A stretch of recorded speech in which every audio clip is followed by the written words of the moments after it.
Compass ধারাবাহিকের আজকের পর্বে দেখা যায় একদিকে যখন কম্পাস মোনালিসার মুখোশ খোলা নিয়ে ব্যস্ত, অন্যদিকে তখন ডিকে কম্পাসের মায়ের কাছে গিয়ে হাজির হয়ে যায়। ডিকেকে দেখে কম্পাসের মা বাবা দুজনেই ভয় পেয়ে যায়। অতীত আবারও সামনে আসতে চলেছে এমনটাই ভেবে নেয় সবাই। আর ডিকে ঠিক সেই প্রশ্নটাই কম্পাসের মাকে করে, যেটা এত বছর ধরে আড়ালে রেখেছে অভিজিৎ ভৌমিক এবং অঞ্জনা। জানতে চাই ডিকে কম্পাস কে, কার মেয়ে, কম্পাসের আসল পরিচয় কি। অঞ্জনা ডিকের কোনো প্রশ্নের উত্তর দেয় না। অভিজিৎ ভৌমিক ডিকেকে বলে, অঞ্জনা আপনার প্রশ্নের উত্তর দেওয়ার মতো অবস্থায় নেই, আর তাছাড়া অঞ্জনা আপনার প্রশ্নের উত্তর দিতে বাধ্য নয়, কারণ অঞ্জনার সাথে আপনার আর এখন কোনো সম্পর্ক নেই।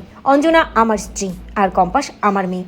অঞ্জনা উত্তর না দেওয়ায় ডিকে খুব ভালো করে বুঝে যায় এই কম্পাস আসলে তারই সন্তান, কারণ ডিকে দেওয়ালে ঝুলানো কম্পাসের ছোটবেলার ছবি দেখে নিশ্চিত হয়ে যায় কম্পাস তারই মেয়ে। তাই আর কোনো কথা না বলেই ডিকে বাড়ি থেকে বেরিয়ে পড়ে এবং ডিকে তার অ্যাসিস্ট্যান্টকে বলে, গাড়ি ঘোরাও, চৌধুরী বাড়িতে চলো। শুনে ডিকের অ্যাসিস্ট্যান্ট চমকে যায়, ভাবতে থাকে স্যার এখন চৌধুরী বাড়িতে কেন যাবে। অন্যদিকে দেখা যায় যে কম্পাস অপেক্ষা করতে থাকে বিহান যখনই মোনালিসার ঘর থেকে বের হবে তখনই ওই কঙ্কালটা নিয়ে মোনালিসাকে ভয় দেখাবে কম্পাস।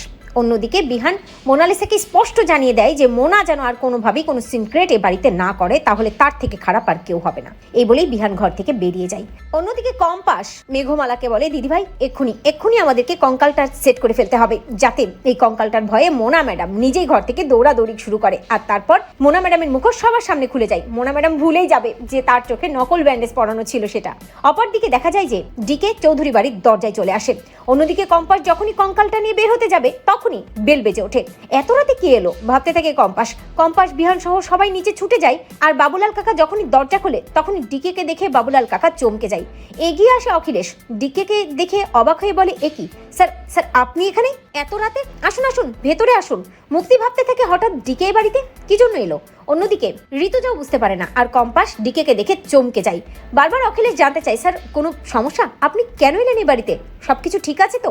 ডিকে অখিলেশ চৌধুরীকে বলে, অখিলেশ চৌধুরী আজ মিস্টার ডিকে নয়, আপনার দরজায় এসে দাঁড়িয়েছে একজন বাবা। আমি আমার সন্তান কম্পাসকে ফিরিয়ে নিয়ে যেতে এসেছি।